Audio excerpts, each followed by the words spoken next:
Well, welcome everyone. Thank you so much for being here today for our launch reception for the Peak News and D11 CTE Career Training Education Program in broadcast journalism and podcast journalism.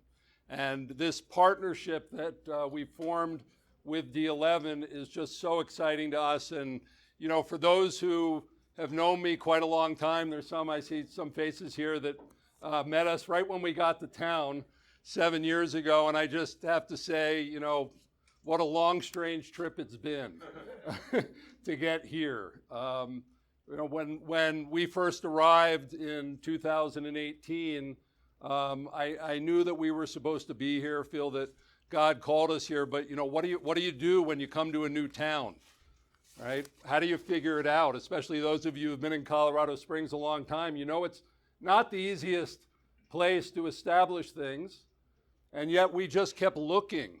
You know, what is it, you know, that the town needs? And my background is in broadcasting and journalism. I have a degree in it from a lot of years ago.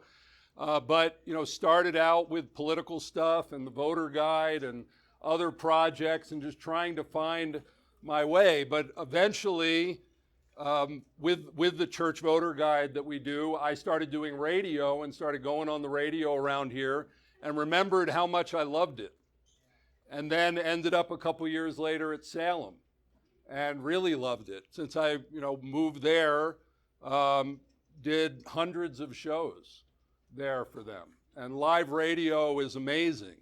Those of you who've done it, when you get on the radio, there's something. I'm a video guy. I've been doing video mostly throughout my career, but there's something about just the voice, just being able to speak and get out there. But so many people feel silenced, feel they don't have a voice, feel that they don't have a place to put it out there. So when the Peak News has been on my heart for years, that we could have a platform that we could all use, citizen journalism, that we could get the stories out, that we could tell the stories that aren't being told, and that we could offer it to others. And so those of you know, the moment I got to Salem, I called you up, I said, I'm in, come over, get on the radio. And then with the Peak, we got more, come over, be on the radio. And it's been wonderful over the past couple of years, but about a year ago, Michael Gaal, Superintendent of D11, came on the radio, and I told him about this vision for citizen journalism and that we had interns that were coming in and we were training up young people over there. And he said, why don't you develop a course for D11? I said, well, what does that look like? And here we are a year later launching it. So thank you, Michael, so much for the opportunity for that. So there's a lot to say, but I know there's a lot of, you know, great people in the room, and I want you to be able to schmooze with each other and look at the studio and everything, and there's others who are speaking. So I'll just say where we are with the Peak right now. After doing 260 some episodes, we're on hiatus for the summer because we're putting all this together, but we have decided to not go back on Salem, but to just be podcast. Why is that? Well, as we know, you know, podcasts are getting farther reach now, and especially that we're working with youth. I don't even know if they know what radio is, you know, and so we're going to be doing a lot of production out of here, giving the students an opportunity. So starting next Thursday, I got my teacher's license about a week ago, so I'm officially, you guys know I love to teach, but now it's official. And next Thursday, we start here at Wasson campus in what is their career training program, and we're going to be doing academics and practical training and internships. And so D11 is generously building this amazing studio that you can get tours of afterwards. This is nothing like it's going to look like. This was a quick, we got the equipment on Monday, painted it on Tuesday and Wednesday, so this is a vision, what you see in there. But shortly, we're going to have a full-blown studio in there. So what does that mean? Well, it means that the students that are in the course, and we'd like more in the course, so I want your help with that, finding more students. But the students who are in the course will be coming in twice a week, or if we do get enough homeschoolers, we're going to do one long day with homeschoolers, academics and internships, and automatically providing content for the peak. So they will automatically be producing content there. But we realize this is so much bigger because this school's amazing. It's entrepreneurial. There's so many programs, culinary, automotive, IT, and others. They have Bijou here, which is what would you call an alternative school in a way? It's an opportunity school. Sorry, my older siblings were in some hippie alternative school thing when I was growing up, so that's stuck in my head. But there's English as a second language. There's adult education here. And so all of them we want to invite to use the studio and to podcast, to do podcasts out of the automotive or culinary, do cooking shows out of here with the students in the classes, but also to invite the community in and use the studio because this building is open like 18 hours a day during the school year. And so there's going to be a professional studio in here. So how many people here podcast? Anybody here that does a podcast? Okay, how many of you have thought about podcasting and doing it? Okay. This is the studio for you, and we're going to be doing it as a business where we will hire the students. We actually want to do something revolutionary, and Michael said the public-private partnership, to actually have a program that makes money, not just spends money, that maybe even we break even, on that. And what are we doing? Training the students and offering them jobs here while they're in high school, because the goal here, and when Michael was on the program, said K through 14. And I think, are you going to touch on that, on the K through 14? What?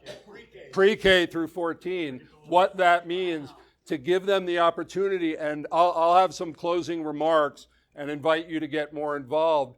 But what we're really here to do, we're going to be teaching journalistic ethics to the youth.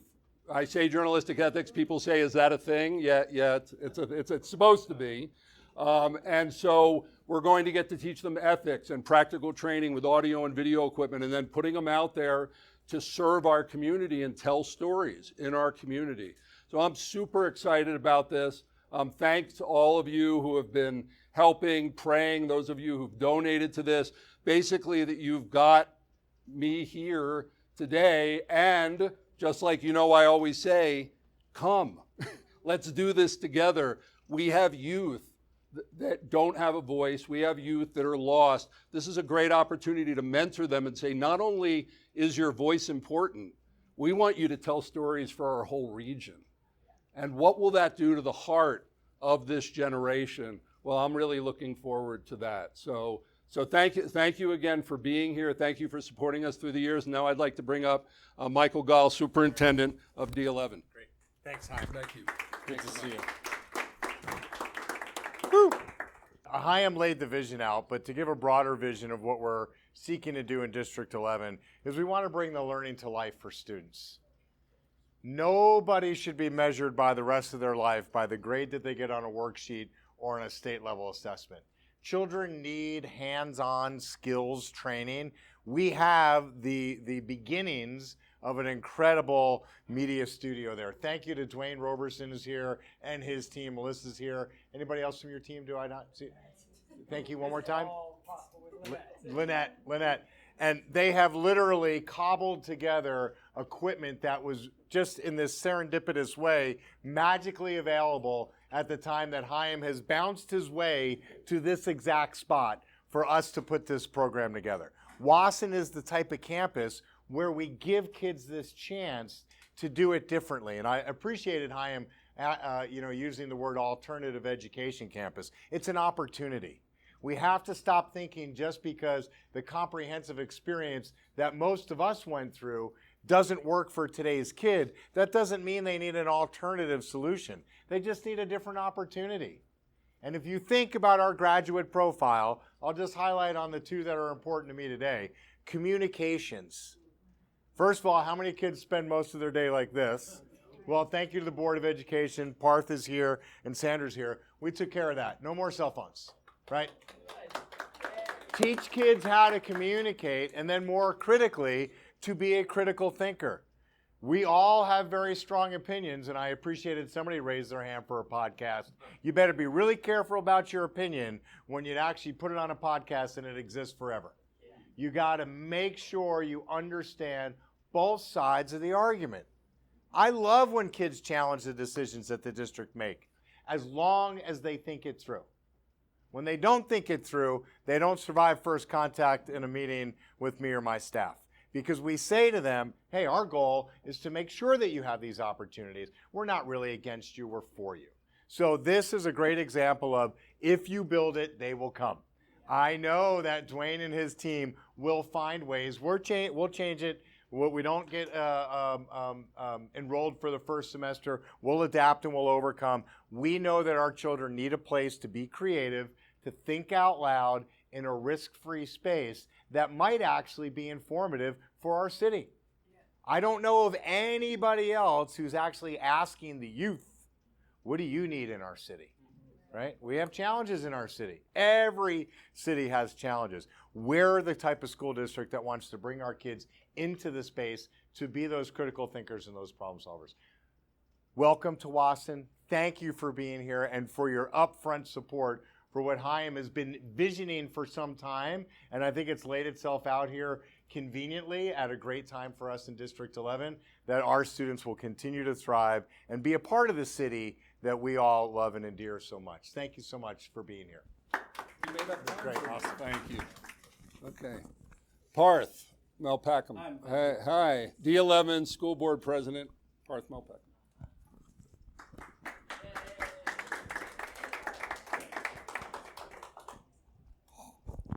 If I can get this right. Thank you, guys. Good evening. It's good to see all of you here. I want to give a shout out to Director Bankus, who's also here. So all this started when I got to know Chaim a year or so back. I was in his podcast during the election season. And then we found out about this curriculum that he wanted to bring into D11. And the way we have gone about over the last 3-4 years is we are not doing the same old thing in District 11. We are looking at a new vision. In this day and age, kids, you got to provide them the opportunity so they can engage in the classroom. So this is a way for them to engage in the classroom. So this, when it came in front of the board, I think in April, May time, and the board had to do its due diligence, asked Chaim 100 different questions. And that's one of the reasons I think Chaim ended up getting his teaching license now, because one of the questions that came up was, do you have a teacher's license? And Chaim said that he's going to get one. And knowing how resourceful Chaim is, I had no doubts that he was going to end up getting that. And here you are. So I'm looking forward to our students taking advantage of this opportunity. It's going to be slowly growing. Pass the word out in your circles, in your community, that this is an opportunity that is available for our students out here. So I'm looking forward to good things from, and what Chaim said is board members can come and have a board podcast out here too. So so it's going to be the board and probably Superintendent Gaal having our own podcast out here. So thank you. Looking forward to working with you, Chaim, and best wishes as you go forth. Thank you, sir. Okay. Duane, one of my new best friend. when I started meeting with Duane here months ago and talking about this, I couldn't believe how entrepreneurial it is here, how much the ideas were like, yeah, let's do it. And I was there in that first meeting. He said, when do you want to teach? I said, it's got to be in the morning because in the afternoon I have to get back to the radio station. And I said, could we broadcast from here? And he said, let's take a walk. And he walked me over and showed me this room. That was a few months ago, and now it's a studio. So, I didn't know about this. I didn't grow up in the Springs, but it seems that just Wasson is an amazing place to get things done in the community. And Duane is here with the CTE program. You're the director of CTE, is that the specific? Okay, CTE director, Duane Roberson. I'll try to navigate the political space of coming after your superintendent and board president. Thanks. So really, I just want to kind of reiterate what Superintendent Gaal kind of has already said, and board member Packham, board president. Welcome to Wasson. Wasson changed, as you know, about 15 years ago now, and I think there's a perception in the community that we lost something, and we certainly lost the legacy at that time. I think we've kept it alive in our memory hall downstairs. But more importantly, I think we've kept it alive in the spirit of the Thunderbirds rising from the phoenix and rising from the ashes. This is the new Wasson, and it is a new D11. I have a $2 million kitchen just below us that District 11 renovated in the last 12 months. We still have an automotive program and one of the most successful ones in the Pikes Peak region, but we also have the only hydroponics program south of Denver. So as we invent, we also value our history and we value where we've come from, but we're not afraid to forge into new spaces. And we may not always have a full in class on day one, but we'll build it, they're gonna come. And so really, welcome to Wasson, welcome back to Wasson, and welcome to District 11, the Colorado Springs School District 11. This is one of 65 of my CTE programs. I would welcome you to invite, if you're an alumni of a middle school or a high school, I'd love to give you a tour anytime that you ever wanted, because I think you'd be amazed at, we just keep forging new futures for our students. And so, welcome, please eat all the food before you leave, and looking forward to the next time we get to give you a tour of our next CTE space.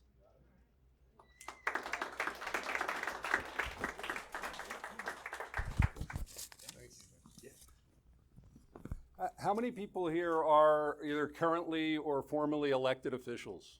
Here we got Tom Strand, Sandra, Banks. Is it Bank or Bankus?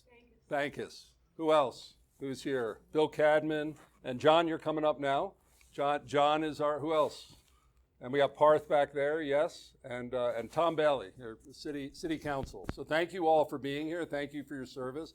Thank you for honoring this. And please spread the word. John Graham was president of D49 just recently, right? Just about a year ago or so, 2 years ago. And when we were putting together, we were 3 or 4 months into doing the Peak News, and it was suggested that we do a nonprofit foundation. One, because I think in Colorado Springs, legally you have to have one. It seems like you get one with your birth certificate when you get here. It's a hobby here, starting a nonprofit. But it really opened up so much. And John has been the school board president since basically the beginning. And so, Peak News Education. Sorry. What did I just say? School board. Peak News Education Foundation. I'll slow down. Peak News Education Foundation president, and guiding us through this as we now are here with this partnership with D11. So John Graham. Thank you, Chaim. Thank you, everyone. How many here are educators, teachers, administrators? Raise your hand, please. A few. How many are parents of people who have gone through public education? A lot more. Well, guess what? You're also educators, right? Parents have the responsibility to direct the education and the upbringing of their kids. And school districts, with the phenomenal leadership we have of Duane and Mike and Lynette and Alyssa and the rest of the teachers here, are meeting the needs of you parents and meeting the needs of the students to reach out and find out what do they value. And I think District 11 is doing a wonderful job of it, and I'm glad that my foundation is teamed with District 11. And hopefully, after, as Mike had said, after we, get the broadcasting out there and people become more aware of us, not only will we be renting out that space, but students will be signing up for the classes. And I'm very proud of Chaim, who thought about this, a year and a half ago, and has put a lot of effort, and his sons have put a lot of effort in following through and making this a reality. So again, I want to thank the educators here, the administrators here, the leaders in education here in District 11 for focusing on improving the student outcomes and meeting the students where they are and raising them to where they should be or want to be. Thank you so much.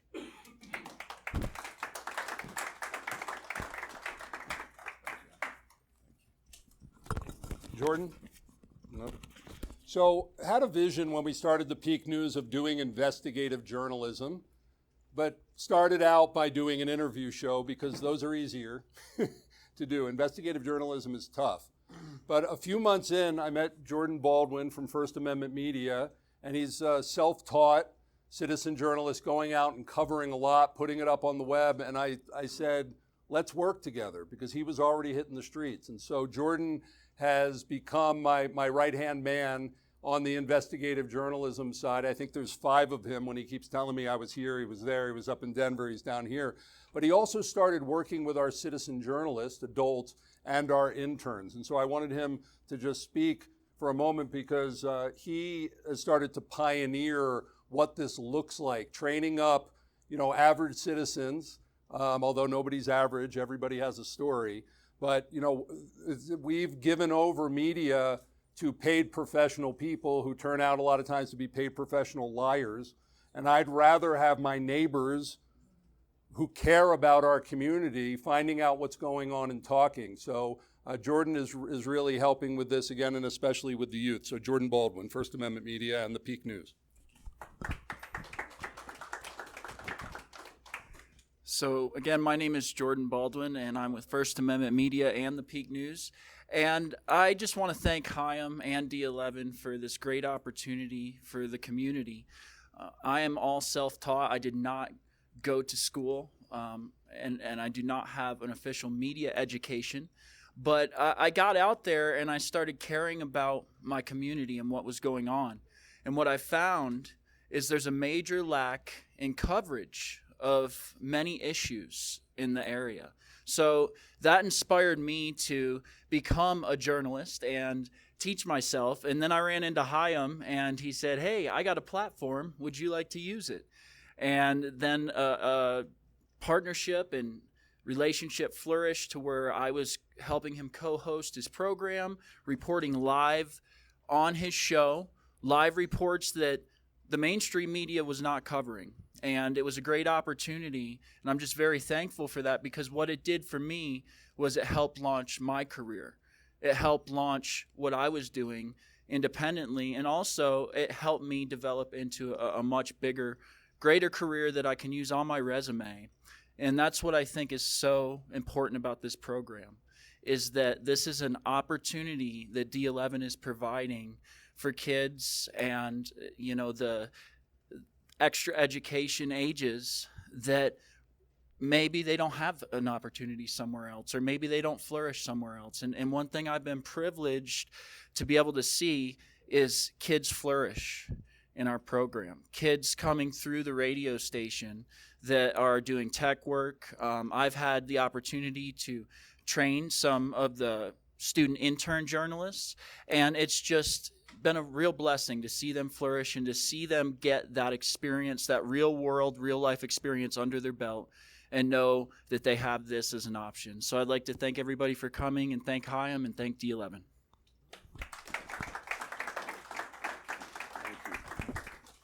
Zach. About a year ago, my son Zach graduated. We're a homeschool family, and he graduated, and I said, I'm trying to get this Peak thing going, and it's just too much. Would you please, come and intern for me? And Zach has really made it happen over the past year, and so he's still just 19. Now he's the head of our citizen journalist and internship program, and that's a lot of what we're going to be running here is internships into the Peak News and internships out into other media. And so Zach's going to be running that, as well as just everything else I drop on him, because I'm always overwhelmed, as you know. So Zach Goldman. Thank you. So it's really been an honor getting to do all that I've gotten to do. I mean, after graduating high school, I immediately started as an intern, and that launched me into this professional world of adults, which you might not understand this, but my generation is very, we don't know how to be professional. We don't know, I mean, I obviously don't even now know how to professionally speak, right? But here I am learning on the job, and that's what my internship was about. It was learning on the job. And just like I am learning how to speak right now in front of you guys, I mean, I had to learn how to do how to write emails, how to even like leave a good voicemail. Simple stuff that you like, oh yeah, I know, of course I know how to do this. Guys, I don't think my peers know how to do that. And I just really want to thank all you guys, you adults that are actually fighting for us, because it isn't looking good. And I know everyone says that, but I can say that for myself, because I mean, even with how I was raised with, you know, thinking outside the box and stuff like that, this is still really hard for me. And we're afraid of hard. We do not want to leave our comfort zone. And the thing is when the older generation is gone and my generation can't get by just like working fast food, who's going to be doing the hard jobs? Like, is society going to collapse? It might, if my generation doesn't step up and actually learn what we need to learn. So I just want to thank you guys so much for what you're doing, and I also want to encourage, you know, if you or if you know someone who, maybe it's a child, grandchild, anyone you know who's in high school, could be public school, private, you know, homeschooled, they can join this class. There's still openings to join the CTE program, and we're really going to make a difference. And it's going to be hard, but we have to embrace the hard, right? Otherwise, we're not going to get where we need to go. So, yeah, thank you guys.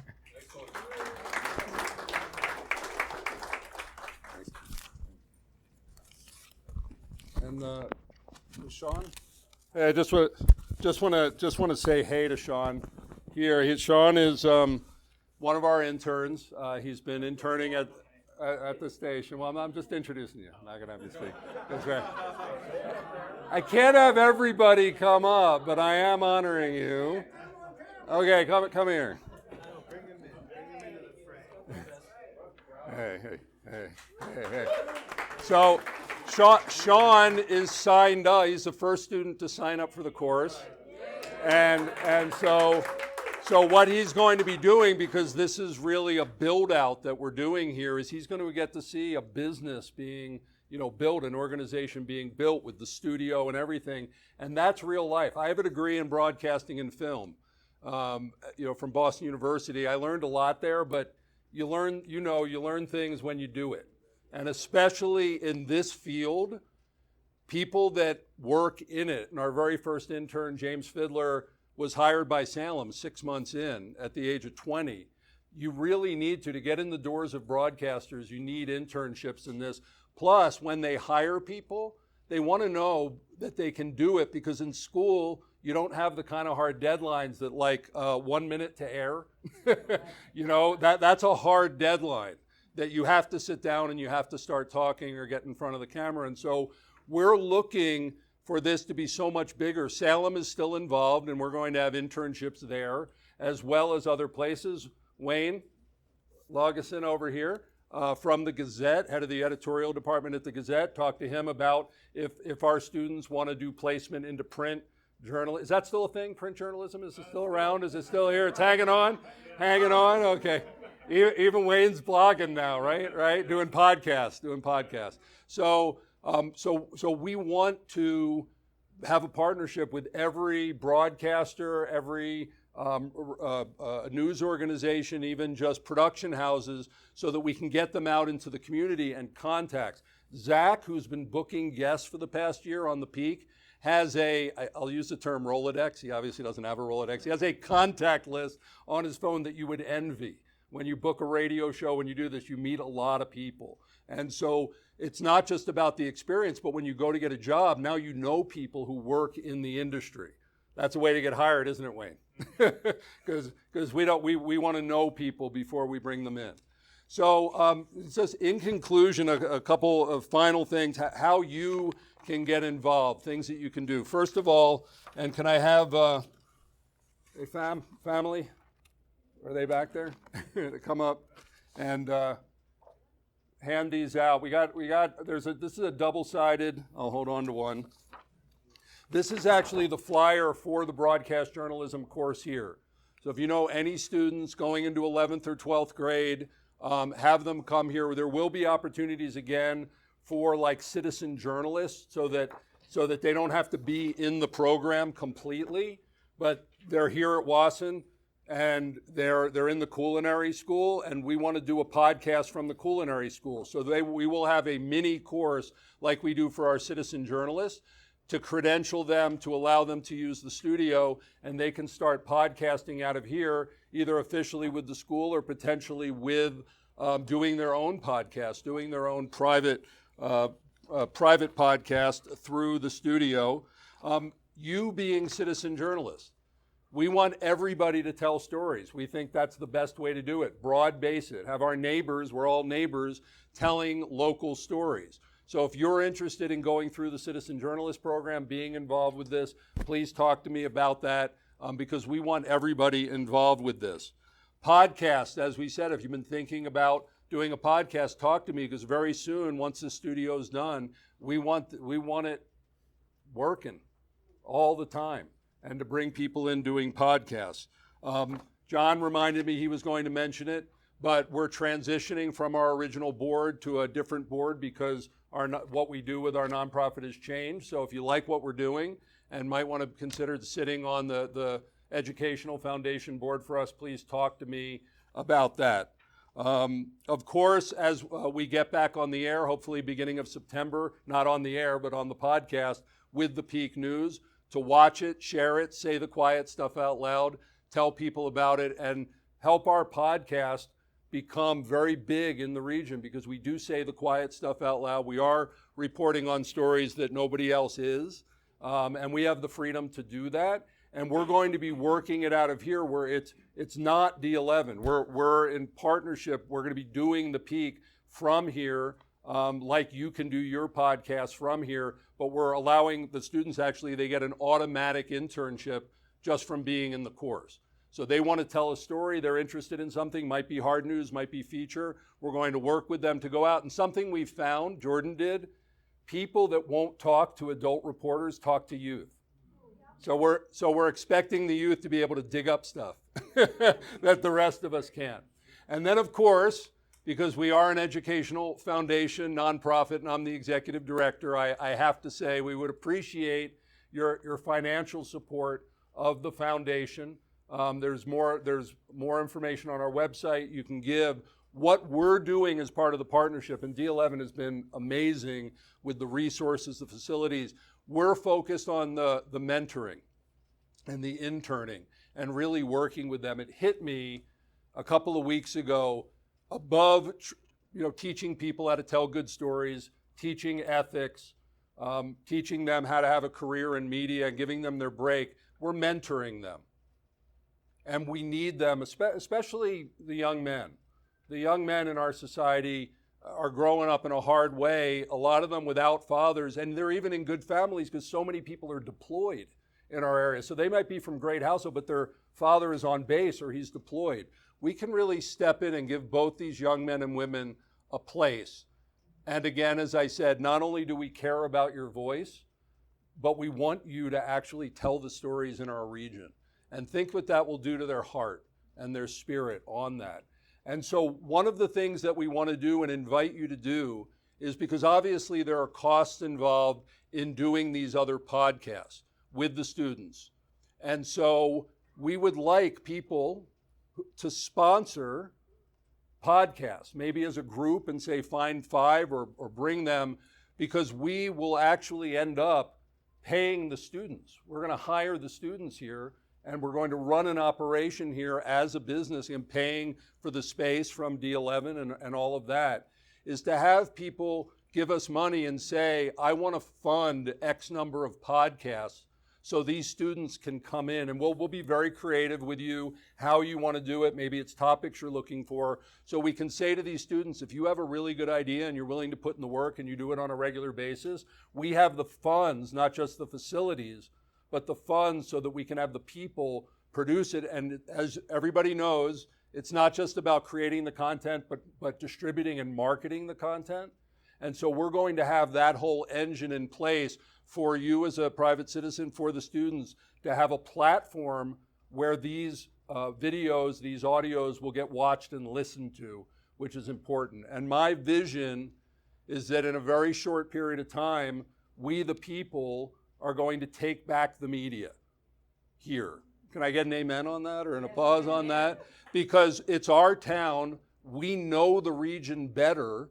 We care about what's going on. We care about our neighbors. And so this is really about taking the media back. That's been, when you ask big questions, you get big answers for years. How do we get this back so that there's trust? Because people don't trust the media, and this is an untenable situation. We can't have the people that are supposed to be bringing us facts and information that we don't trust them even when they are. And so I hope that all of this brings that back here, and then we have a model that we can export around the United States. And I never expected the school part. I've been, I think about how to make things work. I'm scrappy. I'm always figuring out. When the school part came in and it's blossomed like it has, I had no idea. But think about this being exported around our country and having adults and young people doing the news in their local region, getting their voice out there, and having it all be done with public-private partnerships and all that. Media, the traditional media is burning down. A new model needs to come in, and I'll proclaim it here today. You're seeing it here, because I think everything that's good has to come out of Colorado Springs. And so being here right in the heart of the Springs, in the core school district here, D11, this is amazing what we can do here, but the vision's much bigger, which is how do we all get our voice back as a people? How do we get it back as a nation? And how do we trust again in the information that we share with each other? That's a big task in this world. But thank you to Michael and Duane and everybody else, Salem Media that's done it, our board, all of you. Thank you, because I don't want to do this alone. I never did.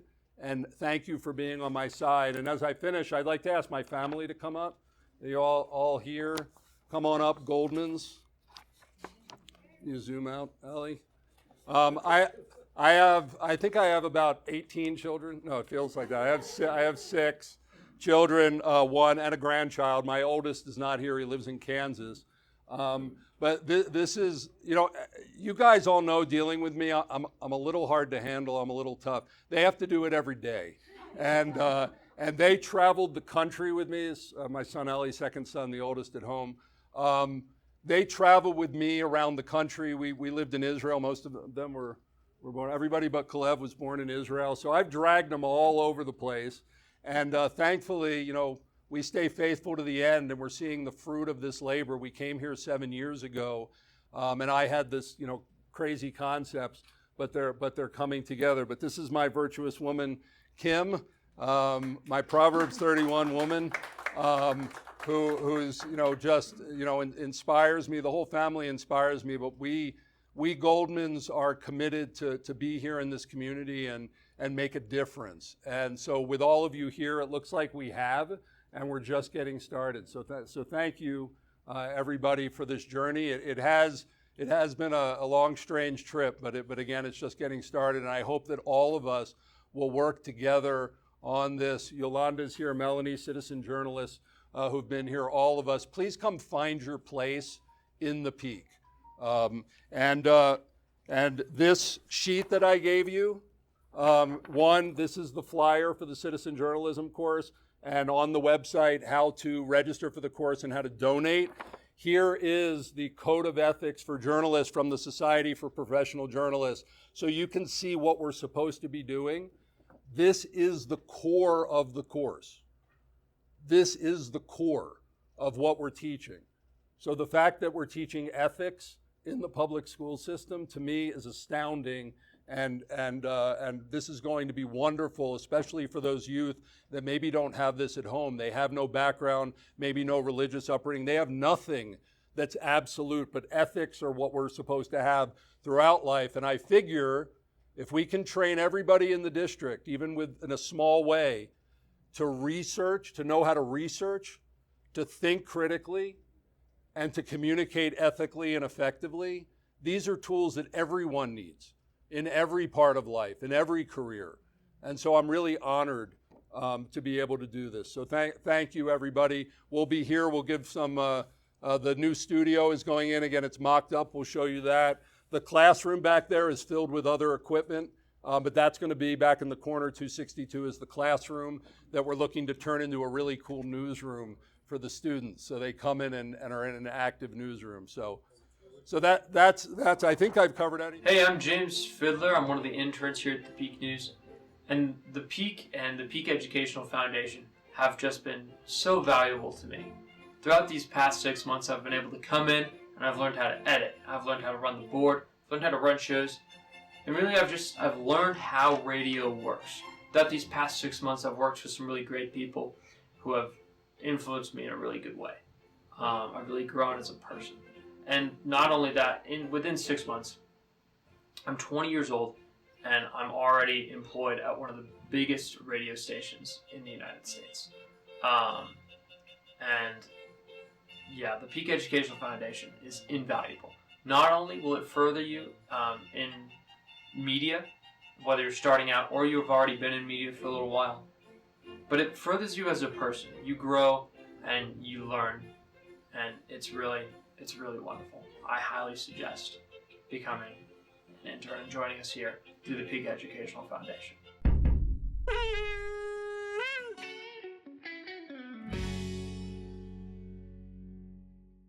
Anybody have any questions, quick questions, or no, we've said a lot. Do you have a target number of students that you want? As many as we can possibly get. Do we have a max? The max just means we need to add another period, that's all. Yeah. We'd like to get a solid dozen this first semester. We've got a little less than that right now, but we have to build it first for students to come. We have some journalism classes in each one of the comprehensive high schools, and so normally it's attracting students then into this centralized space of, instead of just sit and get from your instructor and write a report, how do you then turn that in? One of the first projects that we'll do together is actually creating podcasts of all the CTE programs that we have. That Duane said he has 64 different classes that happen across. How do we get those kids to tell their stories? How do we get the culinary kitchen downstairs to do a podcast of, do you like to cook? Right? And so we can help navigate kids learning how to be storytellers. So we're going to take that mutually beneficial approach of teaching kids how to be journalists and to do podcasts while kind of self-promoting internally some of the programs that our kids have. And no, if we can have homeschoolers. Homeschoolers can come in on homeschool. Is it homeschool enrichment, I guess it's called, where there's money from the state that comes in that pays for them. They can come in and do this. And if we get enough homeschoolers, we need them, we're actually going to make Tuesday one long day, because we know homeschoolers like to just drop the children for the day, not have to drive back. So we'll actually, on Tuesdays, it'll be a really long day, because rather than Tuesday, Thursday, which is what the public school students will do, it'll be an all day with 2 academic and 2 internship on Tuesday. So they can be here for the whole day and helping us produce The Peak, which we're going to be putting out, multiple episodes a week of The Peak. Any other? Yes. Sean's mom. I am Sean, the intern. I have a question. How are you going to teach the ethics without bringing religion into it, without bringing conservative versus liberal? Right.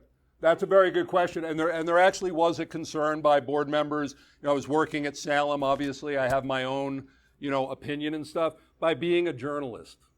And that's the hardest thing in the world. You got to go to work and you got to serve the community regardless of what you believe. So news is not supposed to be left or right. It's supposed to be in the center. And so by doing that, I'm me, but the students will be them. And we have these ethics that are not religious ethics. These are ethics from journalism, so it's being based on that. So that's what we need to do. But that's the important thing, and it's tough for me. How do you have that thing where you want to tell the story with your narrative and you stop and you serve the community, not yourself? That is the lost art of journalism, and we're trying to get it back. And so I commit to everybody to be that person. And we're going to have an editorial board. We're going to have students on it. This is why you move from being just the one guy doing the show to a newsroom where we argue over stuff, decide which stories to tell, and make sure that we're there where we need to be. And no one is pushing a personal narrative or a political narrative or any of it, because then we're not playing our role that journalists are supposed to play. So by you watching and making sure that I'm doing that and helping me do it, because I got to tell you, it's one of the hardest things. The reason we don't see it is it's really hard. It's so much easier to just push your narrative, leave out information, put others in, twist the story. It's so easy. So Jim Miller here, just a guy. Hey, Jim. Thanks. Thank you. Jim here. I got those you didn't clap. Okay, thank you, Jim.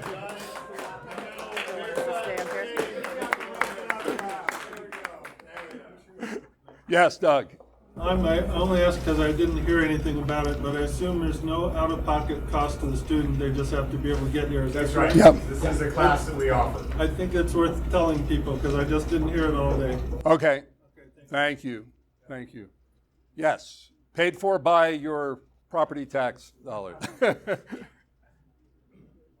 Anybody else? Okay, thank you. There's a lot of great people in the room. We'll give studio tours. Please schmooze. We're here and grab food. And thank you for doing all of this and hosting this party here. This is great. Lynette, thank you so much for putting it all together. Okay, thank you.